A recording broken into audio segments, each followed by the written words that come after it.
Bonjour à toutes et à tous, je suis Rebecca Sfelge et j'aide les femmes entreprenantes et engagées à construire une carrière épanouissante et impactante. J'ai à cœur d'aider ces femmes à vivre de leur passion tout en étant utiles à la société, même si elles manquent parfois de confiance en elles. Et pour ça, j'ai créé un programme d'accompagnement sur 6 mois et la joie d'avoir avec moi aujourd'hui une des femmes que j'ai accompagnées cette année et il s'agit de Barbara Ludin. Salut Barbara. Salut Rebecca. Comment tu vas? Eh ben, je suis très heureuse d'être là, très impressionnée de faire ma première interview vidéo et un petit peu intimidée, mais très heureuse d'être là. Bah, écoute, merci beaucoup de te livrer à cet exercice, challengeant, de ton témoignage. Alors Et, pour commencer Barbara, est-ce qu'on peut faire connaissance? Est-ce que tu peux nous raconter un petit peu, qui tu es et ce que tu aimes faire de ta vie? avec plaisir. Du coup, donc, je m'appelle Barbara, moi je suis une passionnée de la vie, de l'humain, du développement personnel et professionnel. Aujourd'hui, je vais avoir bientôt 30 ans, je suis entrepreneuse, coach de vie et cofondatrice de Mon Impro du Dimanche. Euh, Ma mission, en fait, c'est de permettre à chacun de créer leur propre changement de vie en adoptant une posture dynamique et joyeuse dans leur vie personnelle et professionnelle. Et Ye mon petit dada, c'est l'improvisation théâtrale. Et donc, nous avons créé avec mon associée Elsa Michel, mon impro du dimanche, qui a pour vocation de développer les talents, les soft skills dans son parcours professionnel, aussi bien pour les organisations que pour les personnes qui sont en transition professionnelle, des chômeurs, des étudiants, des personnes en réinsertion, pour qui ça leur serait utile de gagner confiance en eux, d'ouvrir leur champ des possibles et puis finalement de choisir leur vie et de sentir de plus en plus alignés vers là où ils ont envie d'avoir une vie plus épanouissante et heureuse. yes, ça envoie du rêve, ouais. Et pourquoi c'est une cause qui te tient fortement à cœur à toi? La transition professionnelle, c'est quelque chose qui m'a toujours parlé parce que moi-même, j'ai fait des études de pharmacie dans lesquelles je m'y retrouvais pas du tout et je m'autorisais pas à me dire bah, j'ai pu me tromper. Et, euh, et du coup, en fait, j'ai découvert l'improvisation théâtrale qui m'a permis de me dire mais en fait, tu as le droit de te tromper, tu as le droit de changer de voie, tu as le droit de choisir ta vie. Puis j'ai découvert le coaching, j'ai fait Ticket for Change aussi et tout ça m'a permis au fur et à mesure, pas après pas, de finalement choisir de plus en plus qu'est-ce que je veux aussi bien dans ma vie perso que ma vie pro et de me sentir alignée. Et je me dis qu'en fait, c'est un bonheur de se sentir alignée et que j'ai envie de pouvoir le partager à toutes les personnes qui en ressentent le besoin et pour lesquelles ça leur sera réellement utile, en fait. C'est vrai, c'est vrai. Et d'ailleurs, on s'était rencontrés chez Ticket for Change à l'époque, ça fait quelques années maintenant. Et je t'avais accompagnée une première fois il y a 2 ans et une deuxième fois là, il y a quelques 6 mois et quelques, pour ce deuxième volet. Et donc ta vie avance bien, et progresse et j'ai l'impression que tu te sens de plus en plus alignée, dans ta vie, pro comme perso. Est-ce que tu peux, en particulier nous partager un petit peu comment c'était avant ce coaching? Comment tu te sentais? Voilà, comment c'était avant de démarrer, cet accompagnement ensemble? Mais en fait, ce qui s'est passé, c'est que moi, donc, j'ai arrêté la pharmacie donc, il y a 2 ans. J'ai passé directement ma thèse après. Et ensuite, j'ai enchaîné directement l'entrepreneuriat à 100%. Ce qui était une belle erreur. Et en fait, j'ai pas du tout réussi à gérer le fait que une thèse, ça m'a quand même pris beaucoup, beaucoup d'énergie. Et je me suis même pas pris de vacances, rien du tout. Je me suis dit, allez, on fonce, on y va. Du coup, j'ai bossé comme une tarée, sans cadre. J'étais épuisée, mais épuisée. Mmh. Aujourd'hui, je pense que j'étais dans une forme de burn-out, comme on peut dire. Je bossais tout le temps, je voyais quasiment plus mon entourage. Ça se passait pas bien avec mon associé, avec Elsa. On avait du mal à se comprendre. J'étais dans une période, je veux être libre, je veux faire ce que je veux, quand je veux. Et on avait beaucoup de mal à se comprendre. J'acceptais tous les projets parce que j'avais peur de pas gagner d'argent, parce que là, c'était vraiment à me dire, oh mon Dieu, je vais pas réussir. Euh, et du coup, voilà, j'étais vraiment épuisée, démoralisée, ça se passait pas bien, pas très bien en tout cas avec mon associé et ça me rendait triste parce que pourtant ça faisait déjà quand même 3 ans qu'on bossait ensemble. Euh, Et j'avais pas de cadre de vie. En fait, je bossais du lundi au dimanche et finalement pas de manière très efficace et productive en réalité, quoi, finalement. A posteriori, maintenant, j'en prends conscience. Ouais, donc tu t'approchais d'un épuisement professionnel et d'incompréhension avec ta principale partenaire avec qui tu créais tes projets et ça te rendait un petit peu triste de voir que tu avais beau travailler mais que finalement tu te sentais pas complètement épanouie alors que ce que tu faisais en théorie ça te plaisait. Ouais, complètement. Ouais. Ça, ouais, puis je tombais malade. Ouais, j'ai eu plein de soucis de santé l'année dernière, donc tout mon corps me disait arrête, fais une pause. Mais ma tête me disait non, non, continue, tu vas être entrepreneur, tu vas y arriver. Ouais. Et du coup, pourquoi tu as eu envie de faire appel au coaching? C'était quoi tes attentes par rapport à cet accompagnement au début? Alors, il y a eu 2 raisons pour lesquelles j'ai voulu prendre le coaching. C'est déjà parce que moi, je m'étais fait accompagner 1 an avant par toi pour d'autres raisons. C'était plus sur ma mission professionnelle et trouver quelle est-elle.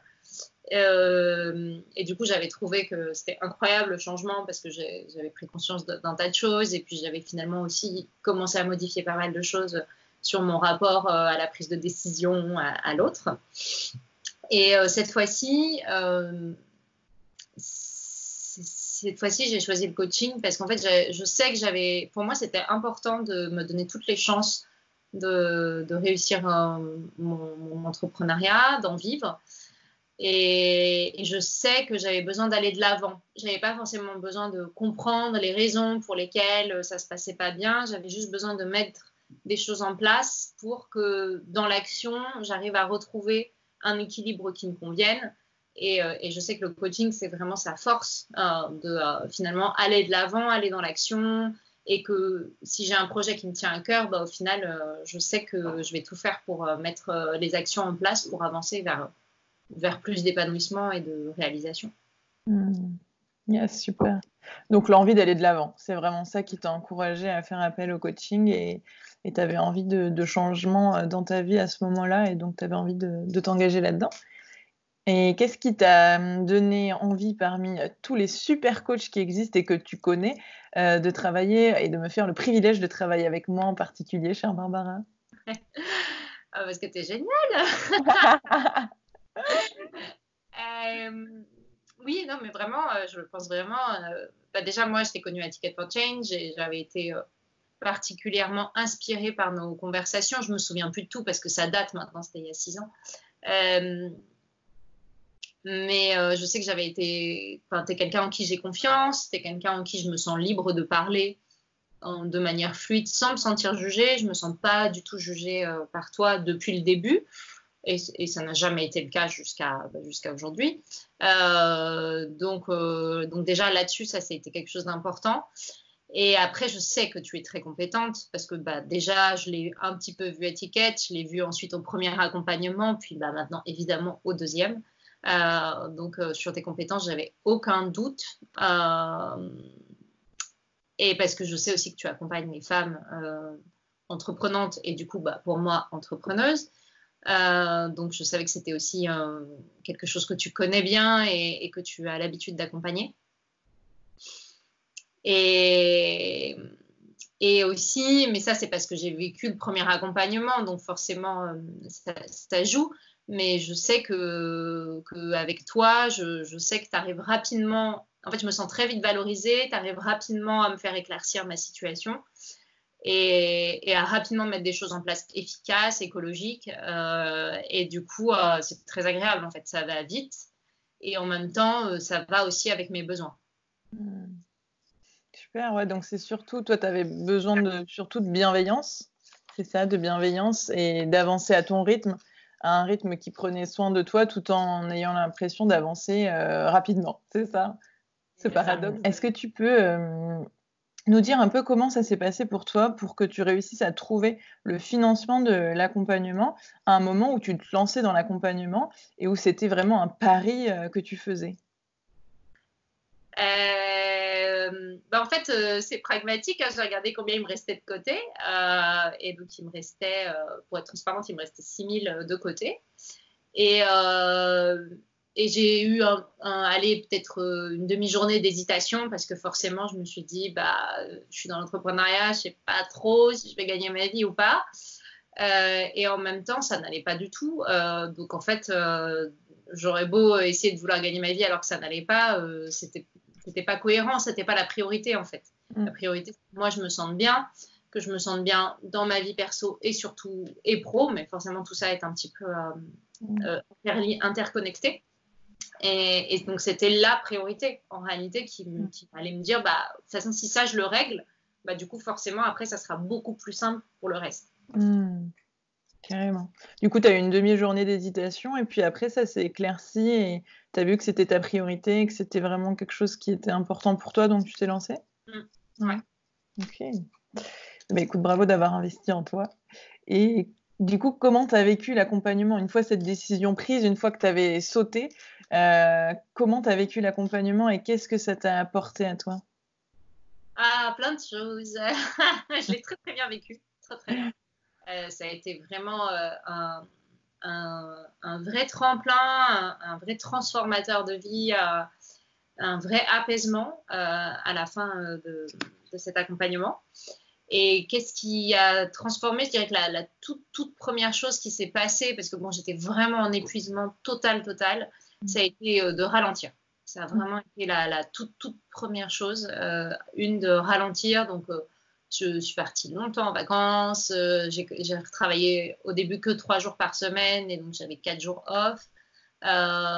J'ai commencé à mieux manger, à faire du sport, à dormir, parce que je dormais 5 heures par nuit. Là, j'ai recommencé à dormir 9 heures par jour. Donc ça a été ça a vraiment été un changement. Déjà, ralentir, prendre vraiment soin de moi, comme on disait sur la pyramide de Maslow, vraiment pour les besoins primaires d'alimentation, de sport et de Sommeil. Et de sommeil, chercher le dernier. Donc ça a vraiment été le tout premier point qui est arrivé en début de coaching. Ça a été d'apaiser ma relation aussi avec ma partenaire, en fait, avec mon associé, de comprendre en fait qu'est-ce qui se passait. De finalement, mon associé s'est fait également accompagner par toi, donc forcément le fait que toutes les deux on comprenne nos blocages, nos peurs et qu'on arrive à communiquer du coup ensemble, ça a complètement changé. Donc ça a permis d'avoir maintenant, aujourd'hui, on a une relation très fluide, sereine, ouverte, dans laquelle on s'y sent bien, dans laquelle évidemment elle est en mouvement permanent, en exploration, mais aujourd'hui dans laquelle on s'y sent bien et dans laquelle ça n'est plus conflictuel. Donc ça a été vraiment le début. Et après, petit à petit, ça m'a fait prendre conscience en fait que mon grand besoin de liberté n'était pas complètement juste avec je fais ce que je veux quand je veux, mais finalement qu'il était plutôt synonyme de cadre de vie.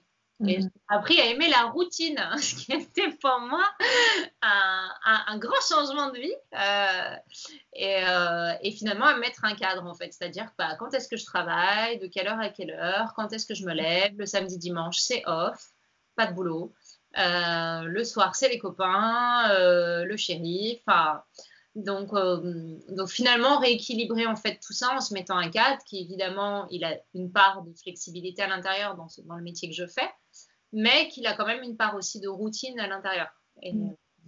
Et donc ça a été un vrai changement, et pour moi de l'accepter, qui au début moi j'étais complètement contre le cadre. Non, arrête de me cadrer, quelle horreur. Et aujourd'hui petit à petit je l'aime de plus en plus. Et puis c'est toi qui l'as choisi, surtout. Ouais. C'est toi qui as choisi de prendre un cadre. Et je me souviens d'un moment où tu m'as partagé en coaching, mais en fait, mon cadre est au service de ma liberté. Ouais. Et à ce moment-là, tu t'es rendu compte que c'était un moyen pour te sentir libre et décharger une charge mentale que tu avais au quotidien, c'est ça? Complètement, ouais, complètement. Ça a vraiment été la révélation du coaching, quoi. Le cadre est au service de ma liberté. Ça a vraiment été une des très très grosses révélations, surtout pour moi qui était une petite enfant un peu donc du coup ça c'était vraiment top d'en prendre conscience, et aujourd'hui de le créer sur mesure, mon cadre, finalement, avec mes besoins, avec l'environnement, avec un tas de choses, et en tout cas c'est très très agréable. Aujourd'hui je m'en sens je me sens en forme, je suis plus crevée comme je pouvais l'être. Donc, et puis je sens que j'avance mieux, beaucoup plus efficacement aussi bien. Et puis je revois mes potes, et puis c'est quand même c'est plus équilibré. Ça reste encore en cheminement, en mouvement, mais c'est quand même de plus en plus équilibré, de plus en plus agréable.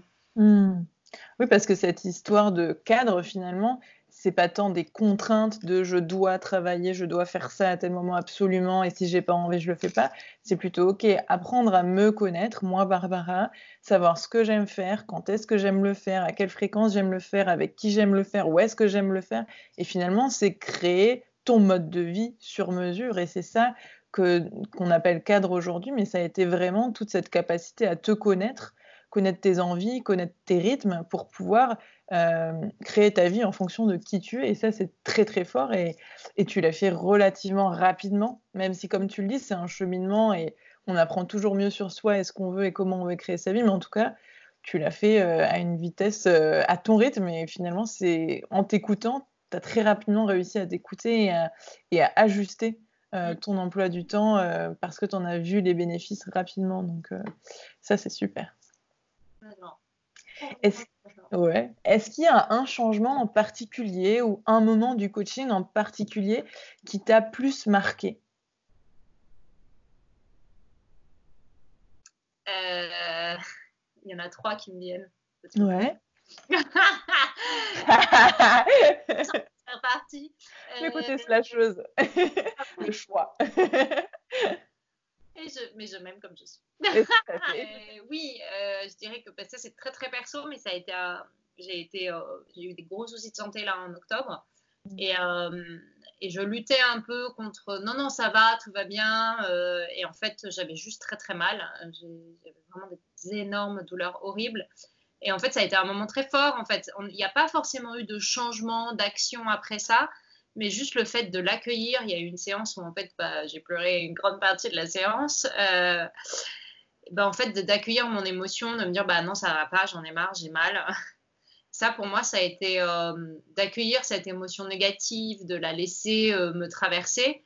Ça a été très soulageant en réalité, parce que je me la cachais un petit peu d'une certaine manière, je pense. Donc voilà.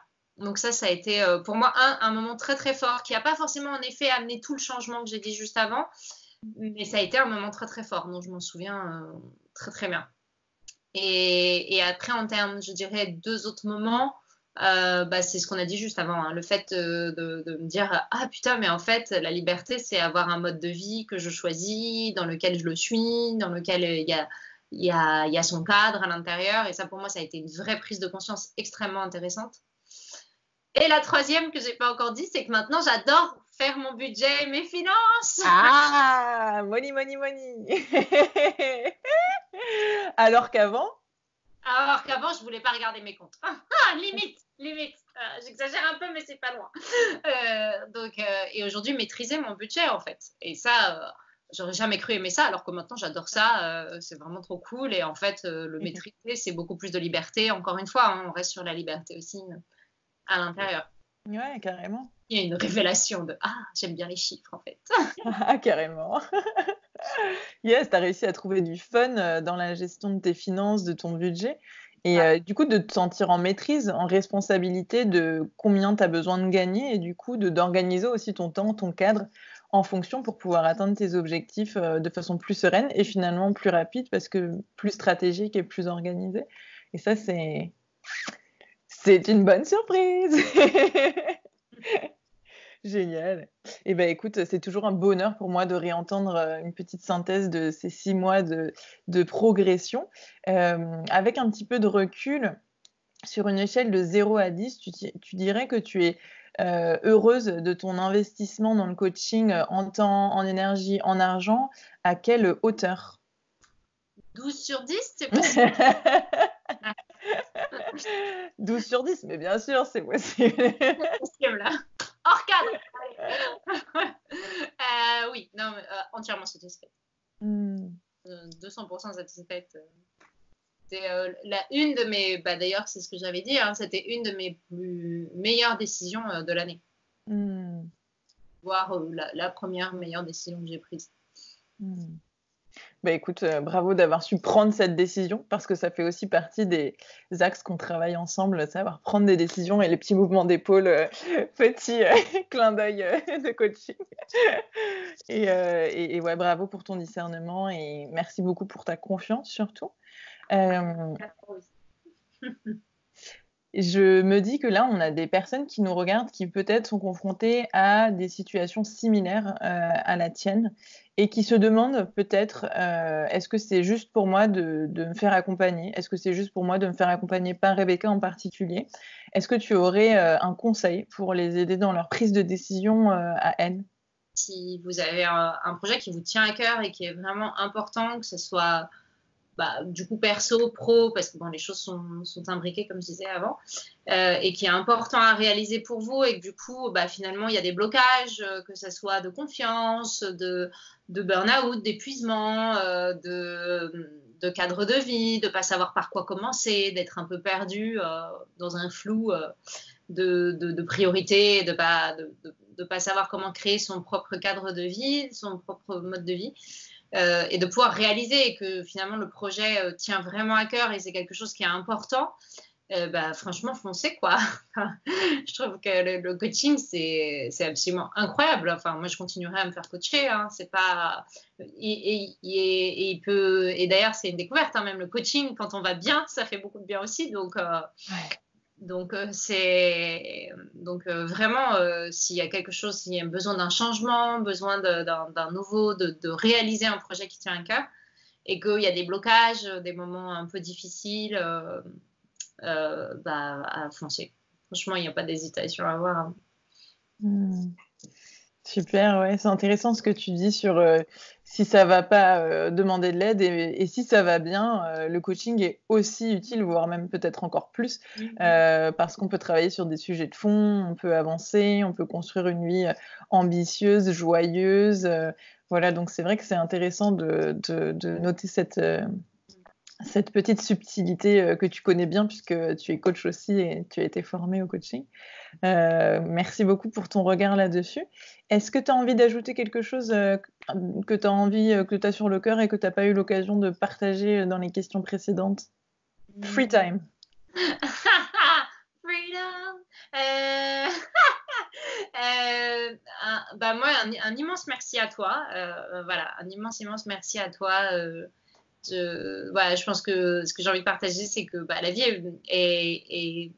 est belle et en même temps évidemment challengeante et pleine de choses différentes à l'intérieur, mais qu'on peut en vivre une très très belle vie, on peut se créer une très très belle vie, je pense. Je suis persuadée.